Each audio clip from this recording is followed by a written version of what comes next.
Good afternoon, everyone, and welcome, welcome, welcome. It is 4 p.m. ET on Tuesday, and you have found us at Crime Time on A Mighty Blaze. I am your host, Hank Phillippi Ryan, and I am so pleased to welcome you here today. Today, we have the complete honor and delight of talking with the fabulous Jess Montgomery about her gorgeous and beautiful and evocative historical fiction, The Echoes. It is quite marvelous. And as Jess well knows, she is one of my very favorite authors. But don't take it from me necessarily. Take it from Kirkus Reviews, who gave it a star, who says, an evocative and beautifully written tale of hardship, love, and kinship. And that is the fourth in Jess Montgomery's kinship series, The Echoes. But I insist, Jess, that you can read these in any order. And I embrace these and love them. They are absolutely transporting. Welcome and happy pub day. Where are you and how are Thank you. Well, thank you. Thank you for that lovely comment. And I'm doing well. I'm in Dayton, Ohio, my hometown. And today I've been very just touched and moved by the fans and fellow writers who've given me shout outs on social media and email and text messages. I had an interview earlier today with Vic McCunis on the Book Nook for a podcast, so that was fun. Got to do it in person in a studio, so you? that was kind of interesting, and just been sort of basking and enjoying the day. So. Well, the reviews of this book, and if you just joined us, welcome, welcome, welcome. We're talking to Jess Montgomery about her fabulous The Echoes. And look, here is Anissa is joining us today, and Janine. If I look over here, you all, I'm looking at the comments. And here's Carol Ann and Judy.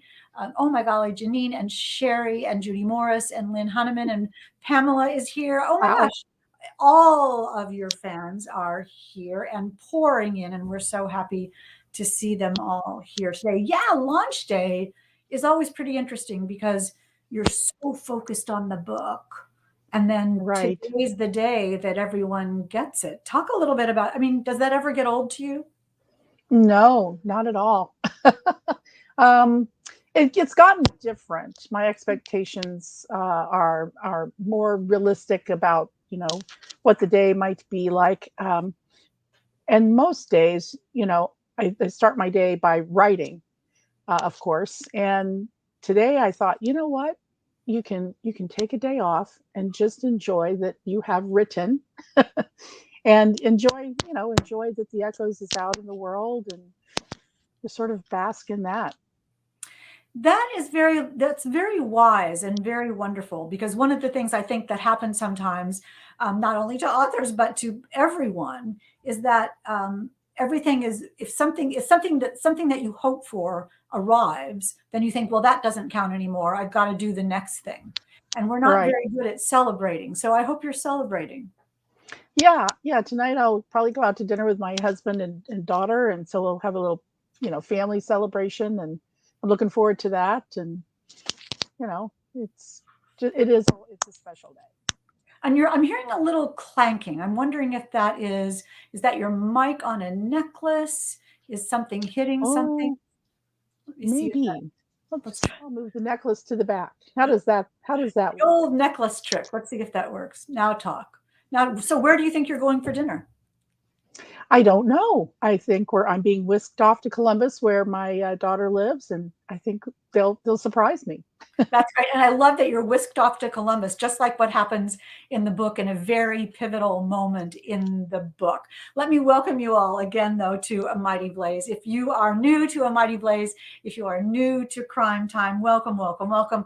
You should know that A Mighty Blaze is a group of about 36 volunteers who came together at the beginning of this pandemic to bring you programming about books and reading and writing, and to keep us together as a community, the brainchild of the fabulous powerhouse team of Jenna Blum and Caroline Levitt. And we are still going strong, even as, cross our fingers, the pandemic seems to be waning. We are persevering. And speaking of persevering, our hearts go out still and constantly to the people of Ukraine, who are having such a terrible, horrendous, ridiculously insane part of their lives. And we hope that this terror is over for them soon. And they make us even more conscious of counting our blessings, that we are safe in our homes and we can read any book that we want.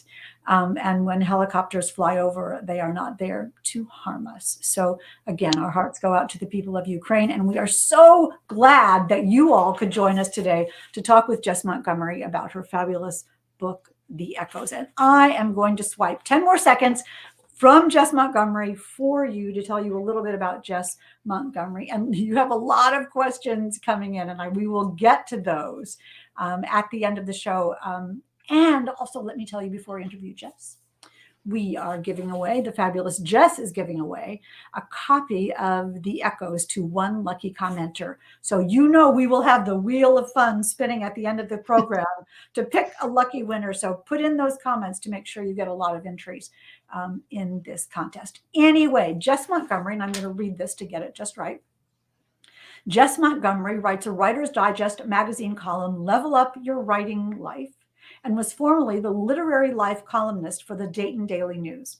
Based on early chapters of the first book in the kinship series, The Widows, Jess was awarded an Ohio Arts Council Individual Artist Grant for Literary Arts and named the John E. Nance Writer in Residence at the Thurber House in Columbus. And that is a huge deal, and how marvelous that is. She also hosts the podcast Tea with Jess, chatting with authors and artists, which is not to be missed on Facebook. So you go to Facebook, not right now, when this is over, not right now. Go check out Tea with Jess, because as Jess's character says, life is hard, have tea. And we keep that in mind.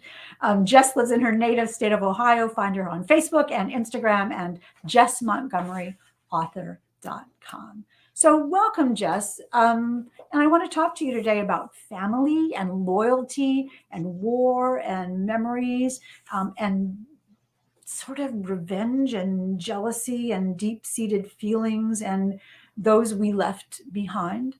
But this is number 4 in the kinship series. And as I said earlier, I insist you can read them in any order. But how did the kinship series begin, and what does that mean?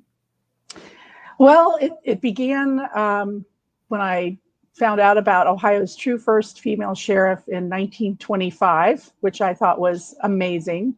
And I got to wondering, what if instead of knowing how her husband was killed in real life, the sheriff's wife didn't know and took up the offer to fill in for him to find out who killed him and why. But it grew from that to being about the idea of kinship. I made up the county seat name Kinship for my made-up county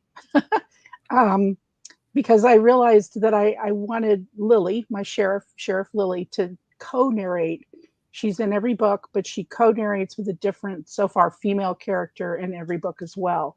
So the idea of kinship is it's family, it's friends, it's community, but it's also about the tension between individuality and community. What can go right and what can go wrong with that, how we need both, and yet how sometimes there's tension between both and even murder as a result. So that's how it's evolved over the past 4 books now.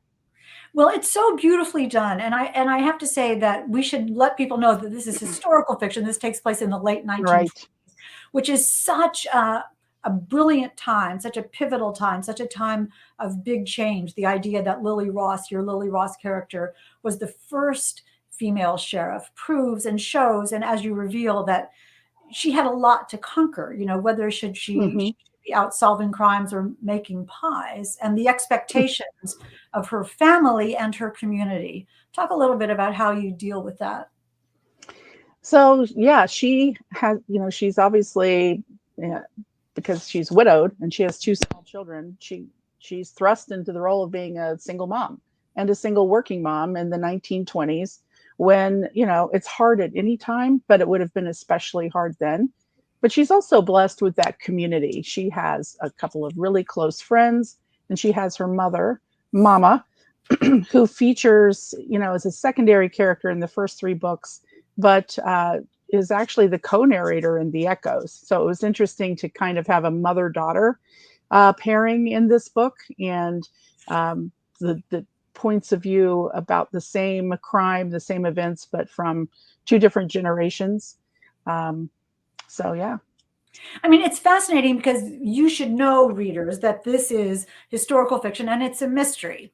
And it's a Mhm. solidly wonderful, brilliant puzzler of a mystery about a sheriff who is following up on a crime, solving a crime, or two, maybe. And so so you're wrapping in this gorgeous writing, and we'll talk about that in a minute, this solid mystery and a story of family and community. How Mhm. do you balance that, if there's a way? So I start with character motivations. So, what's at stake for Lily, Mm. the sheriff, beyond solving the crime? Like, what does she need to learn or relearn?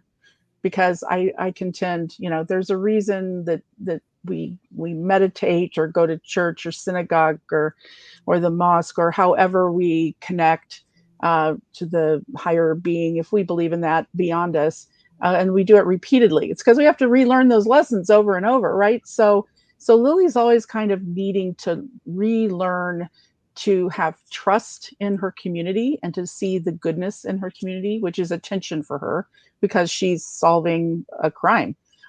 So I try to wrap those two together throughout the storyline.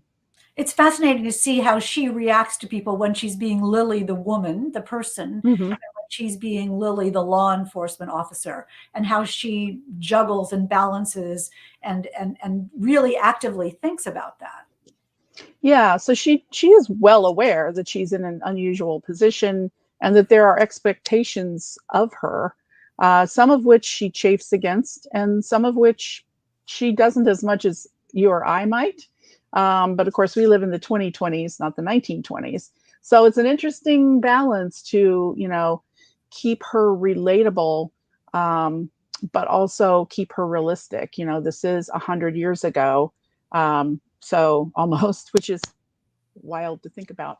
Um, and to see how she can balance the two, and it's fun to sometimes have her react in dialogue or in action in a certain way towards another character, but in her thoughts think a little, have a different take I mean, on she's what's wonderful going because on. she's funny, she's ironic, she's a little sarcastic sometimes underneath.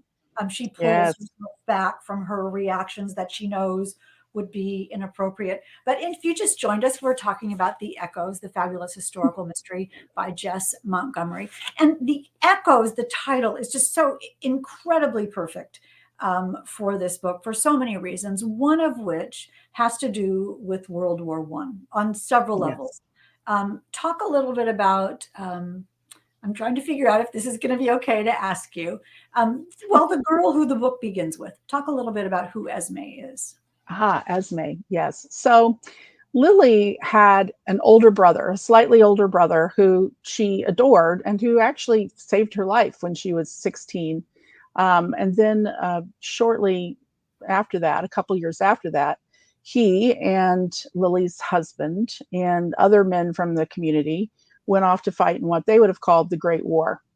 And her brother, Roger, and these men fought in the Meuse Argonne offensive, which was one of the bloodiest, most brutal battles ever. It's really heart wrenching, and part of, not to go off on a side note too much about that, but one reason is that in this particular war, and certainly came to life in this offensive, it was a mix of old style war, so it was bayonets, men on horses, and new style war.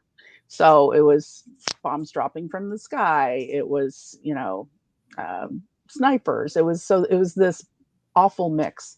And all she really knows from the war is what little teeny bit her husband, who obviously survived, tells her.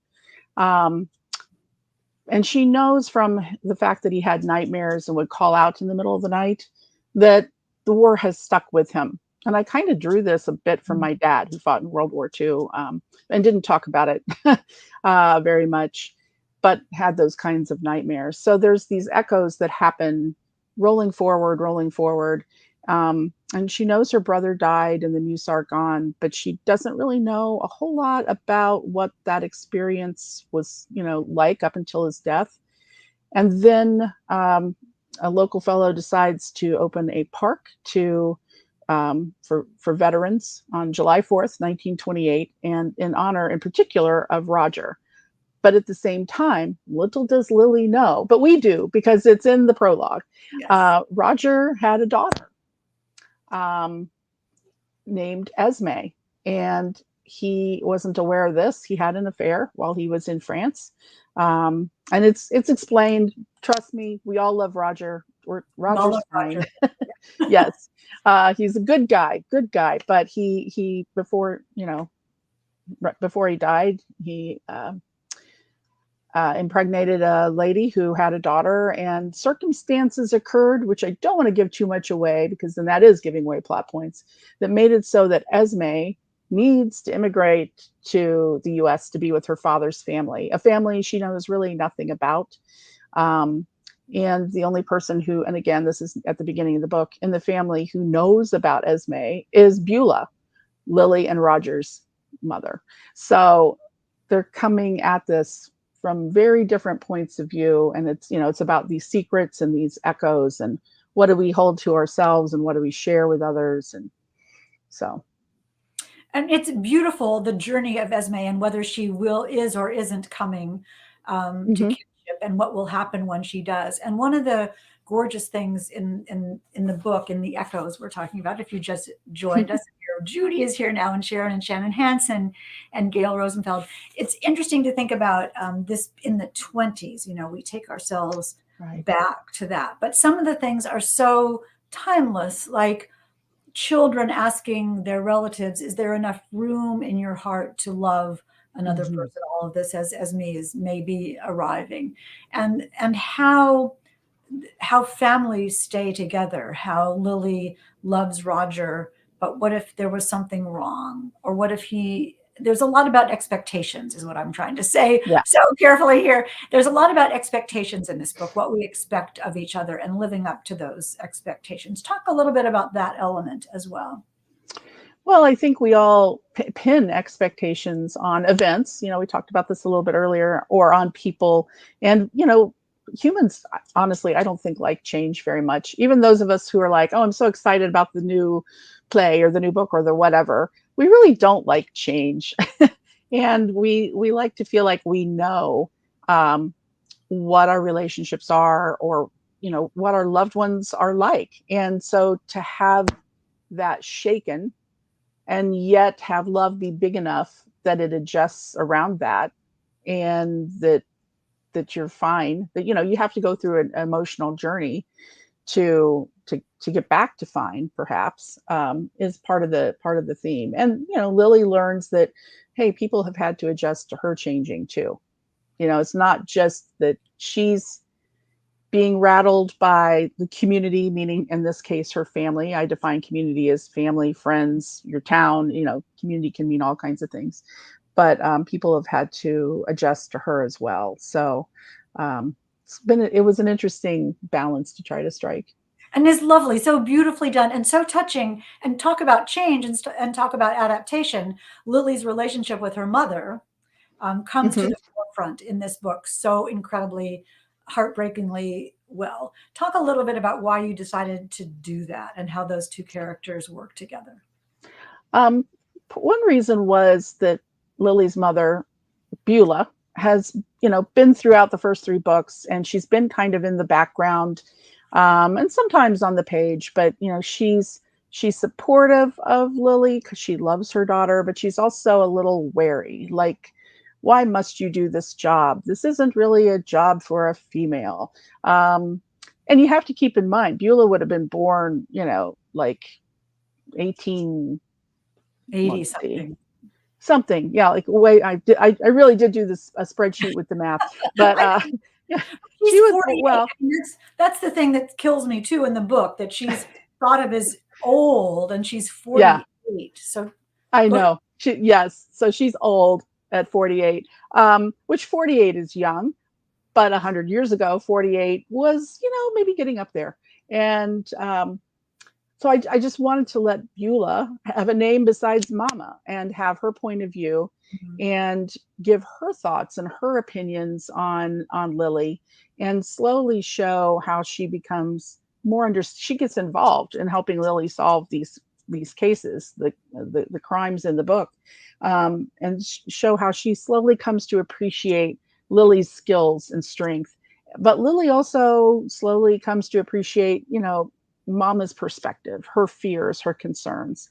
And I actually drew some of it from emotionally, not plot wise, but emotionally, from the fact I have two adult daughters who Mhm. I admire to no end. They are the strong women I wish I had been more like in my 20s. But they also, play sports, and in one case have a job that I find really, as a mother, I'm like, oh, that's not the safe, protected thing I wanted you to do. But I have to check, you adjust. That's who they are. That's what they want to do with their lives. So you expand your heart to embrace that and accept that. So, but I do sympathize with, Beulah fussing every now and then, like, must you do this?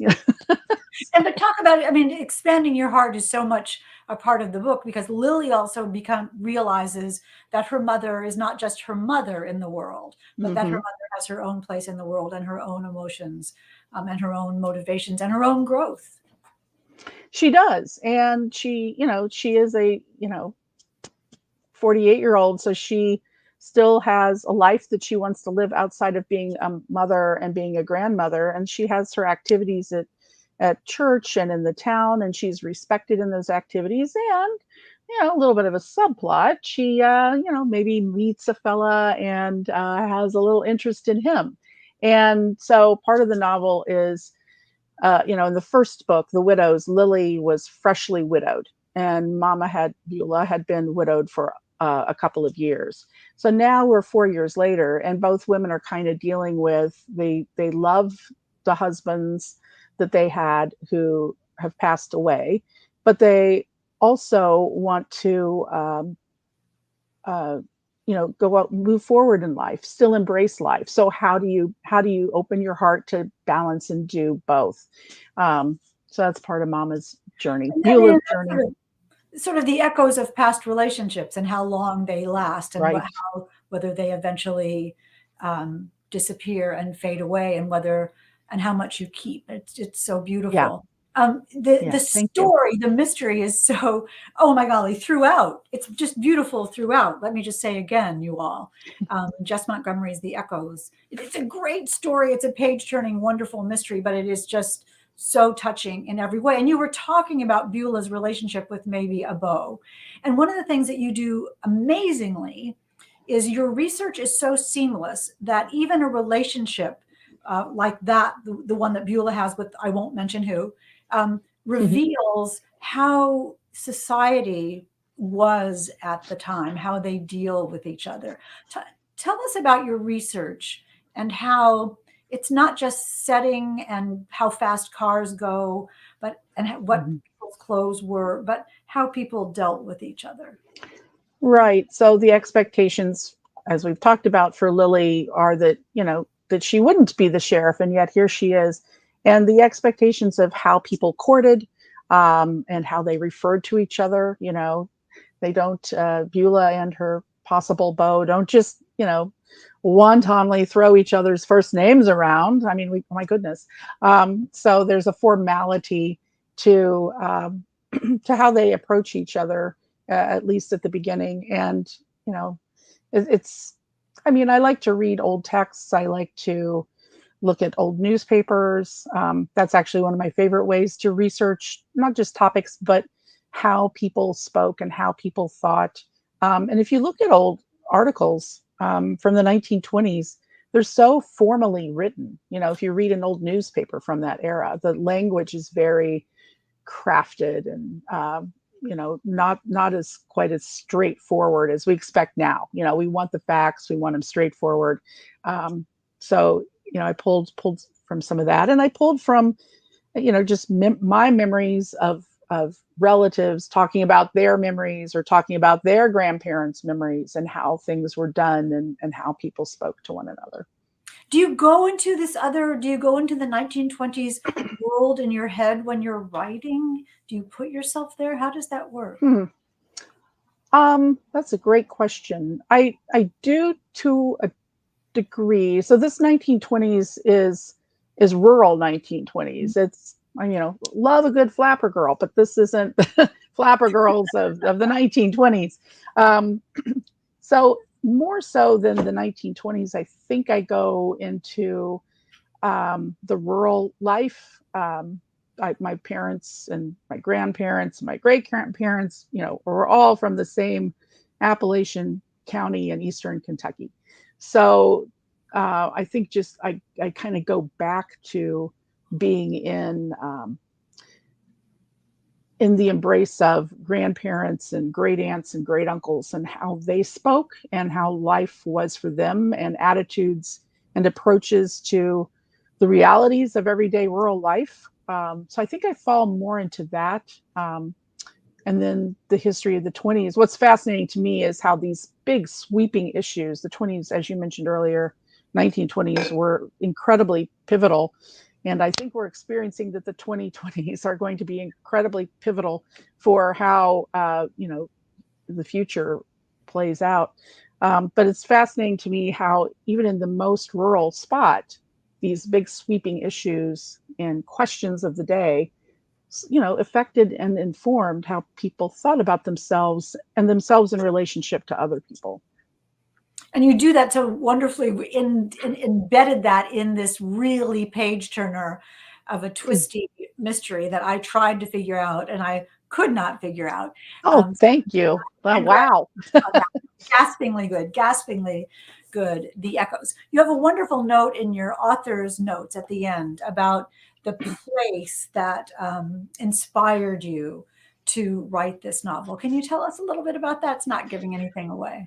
It is not giving anything away. Dayton has a wonderful Metro Parks system, and one of the parks is called Possum Creek. And that was a park that my husband and I and our daughters always loved to. We loved to take them hiking there when they were little. And one day we were, going down a sort of narrow path, and I thought, what's that in the ground? Realized later it was the remnants of an old dance floor. And then we saw a sign that said, this is the former Argonne Forest Park. And I was very curious. We also saw, remnants of the foundation of a swimming pool, the like skeletal frame of a boxcar that had been used as a hotel, and or not as a hotel, as a lodging camper space. And so I started doing some digging and discovered that this park had been created by a man after he came back from the Great War in honor of his best friend, who died 1 hour before armistice. So on November 11th, I get chills just thinking about it, at 8 that morning, our time, okay, by noon, this is all over. So stop firing now. Well, they just happened to be in a part of the Meuse Argonne where a German soldier kept firing, and at an hour before killed the man's friend. And so he created this park and named it, I think fascinatingly, after the forest where his friend died. And I think it was his way of saying, flipping it on its head. This was really tragic, but I'm creating this place where families can come and relax and enjoy, this amusement park, not amusement like we think of amusement park, but a 1920s amusement park.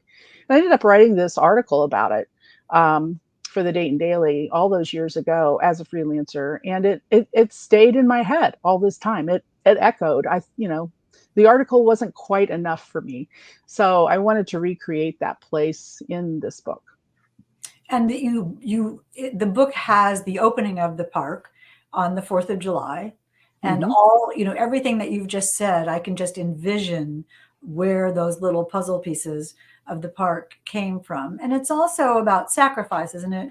Mm-hmm. How that park could exist, to sort of commemorate freedom and what happened for people to be free. I know that there was some even controversy back then about whether to wait till 11/11 on November Right. 11th, because why would you do that? Why wouldn't you just stop it as soon as you possibly could? Right. And so this is such a tender and heartbreaking reaction to that reality Right. of that. You have this voice, Jess, and I don't exactly know how to describe it in the echoes. There's a rhythm and a music to your writing, and it's so beautiful and so evocative. Um, I don't even know how to ask you the question about that. Where does that come Where from? does that come from? Yeah, how do you? I mean, that's impossible, isn't it? But how do you? How does that come out of you? Um, so as I've mentioned, my family of origin were all from a particular spot in Appalachia, but I was a first generation Buckeye, meaning Ohioan, and I got teased about that just a wee bit. But when we had a free weekend, the thing my parents would say was, "We're going on down home to see my grandmother." So I always had one foot in where I grew up and one foot in where my parents, my aunts, my uncles, my cousins, my sibling had grown up. And I never felt though that I could write about Appalachia until I came up on this idea. And I started writing, and the voices of the particular dialect and turns of phrase, and so if somebody says to you, "How you doing?" and you don't want to say fine, you might say okay. Well, somebody in my family would say fair to Midland. Those kinds of phrases just sort of came flooding back, and I started writing The Widows, the first in this series, and it sounds corny, but it's true. It felt like going on down home again. And my maternal grandmother would come, and she had 7 kids, and she would rotate around the kids. So when she came to our house, she would teach me ballads and old time hymns. And I was fairly musical. We had a piano, I had a guitar, so I learned to pluck them out on the piano and the guitar. And so I just, that was kind of infused in my head alongside stories from other relatives about what it was like growing up where they grew up. So I think that's where it really comes from. Side note, the first thing I wrote and had produced was a musical in high school called Just an Old Ballad, based on these ballads. And I ended up casting this really cute young man who I've been now married to for 38 years. So That's adorable. That's the best story ever. I absolutely love that. What are some of the ballads that you used to play and sing or do? And oh there, yeah, one was Barbara Allen. And then one of the lines from that is, what have I done, Scott Jackson, that you would take my life? So it's told from the point of view of the murdered girl. And a lot of these ballads are about, love gone wrong and revenge killings. And yeah, so that's one. And Precious Memories was my favorite hymn that my grandmother taught me. It's very sort of sad, but one of the lines was precious memories, unseen angels come from somewhere up above. So it's that kind of language, and then how they linger in the midnight, kind of thing. and that even that very line is a little bit reflected in the cover of the book. If you can all I see should hold this, it up too. I you can haven't. hold it up too. That's great. When you read the book, and I know you will, because I don't want you to miss this book. You will understand the house and this woman and the suitcase and the birds and the forest.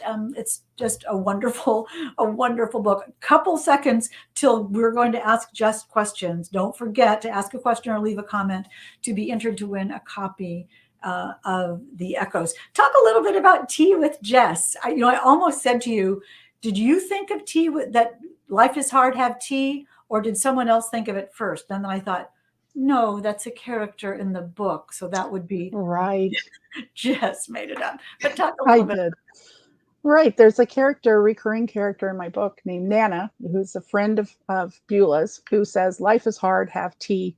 And when I was growing up, the same grandmother, Mama, that taught me these songs, she was very big on in the spring, you had to have sassafras tea to thin your blood. I'm not sure what that means, but you had to thin your blood with sassafras tea. I'm not sure the science behind that, but so I knew I had to have tea in these books. And when the pandemic hit, we were all trying to find ways to connect with fellow writers, fans, readers, people. And I thought, life is hard, have tea. I'll just have tea on Facebook. And so it's partly me talking about, how my week has been and whatever's going on. But then I thought, well, I want to have tea with other people. So on the first and third Mondays of each month, I have an author friend on for tea. And yeah, it's become a podcast now because why not? Well, because you're such a good interviewer and your guests are so revealing and generous, and you know what you're talking about so perfectly that you're able to draw them out into this really wonderful conversation. So I highly recommend Tea with Jess, you all. Last question for me, and then we'll go to the audience as I see them questions. I'm looking over here to see if we have questions. We sure do. Did you always want to be a writer? Yes, I'm one of those annoying people who knew when she was a little girl that she wanted to be a writer. And so I wrote my first little book when I was about 6 or 7, sold it to an aunt for a penny. And I got it back eventually after she had passed on. But I always have to bookend that with my great grandmother. When she passed away at 102, we discovered poetry. She had started writing at 90 something. Because she had developed a crush on the 80-something young man at the corner store. So I love that for all kinds of reasons. Go great grandma. But also the notion of, writing is something you can pick up and be inspired to start at any time. But for me, yes, I've always been a storyteller and writer. Isn't it amazing and so sweet that she kept your story? Yes, I thought so. Yeah, and it was getting it back was a wonderful reminder of, this really always has been a part of you. And it's so respectful. I mean, it shows you that she really believed in you and was really inspired by you. That's even a more wonderful, that's even just as equally wonderful story. So let's take some questions as our time is running out. Sherry, hey, Sherry, welcome. Do you have a favorite place to write? Asks Sherry. That's a great question. Right where I am. I'm blessed to have a home office, a spare bedroom that's all mine to be creative in. Occasionally, I in the past have gone to coffee shops, libraries, but I love to write in my home office. I see a whiteboard beside you. Do you plot out things on the whiteboard? I do. Yes. I brainstorm on the whiteboard. What's up there now? Oh, it's totally blanked out because I'm working on it. I'm about to start a new project. So I love that. It totally blanked out. That's really scary. I was trying to think of a new book. I'm in the midst of writing my next book. And so I thought, I'm just going to go to my email where I do have a file that says book ideas. So I was so happy to go look at book ideas. And I clicked on the file and it was empty. no. It was so sad, empty. Anyway, Anissa, hey, sweetheart, is saying, do your characters lead you or do you lead them? I lead them at the beginning, and that I'm figuring out, who is this person, and they do become very real to me. And what is it that they need to learn to grow as a human that they don't even know they need to know just yet?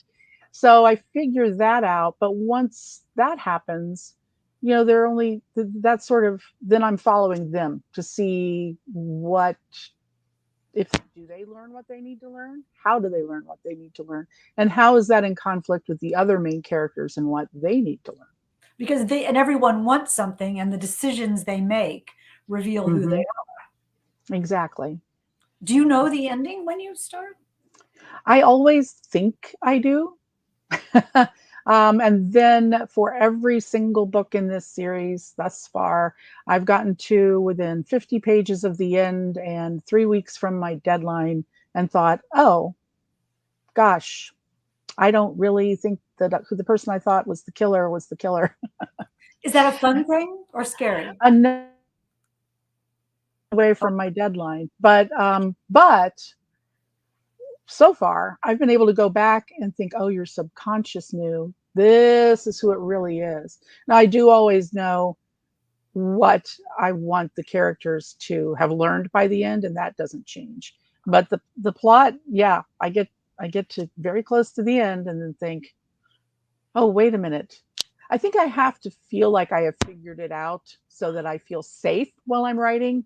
And then I discover I haven't really figured it out and then I have to figure it out for real. oh, that's so interesting when you let go because you think, "Oh, I've got this." Then your Mhm. subconscious says, "Oh, no, just one more thing," and you think, "Oh, Yeah. I'm always grateful for that. I thank Oh, the yeah. universe for that." Oh, yes. Yes. Let's see. Sherry saying, "Love the cover." Of course. There, Oh, let's just show it yes. one more time. Both of us can.